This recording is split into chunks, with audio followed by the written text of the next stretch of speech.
আজকে নতুন অন্য আরেকটি মাছ ভাজতেছি। এতদিন যেটা ভেজেছি আজকে সেটা না, আজকে অন্য প্রজাতির একটি মাছ দেখতেছেন। এটা অনেকটা পুঁটি মাছের মতো দেখতে,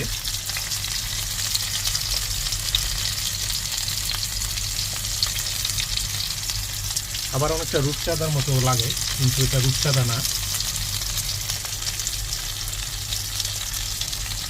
আর এই যে যেটা দেখতেছেন এটা হচ্ছে আমাদের জাতীয় মাছ বলতে পারেন, গরিবেরা খায়, তেলাপিয়া মাছ। এটা হচ্ছে তেলাপিয়া মাছ। তবে তেলাপিয়া মাছের এই দুবাইতে প্রচুর দাম।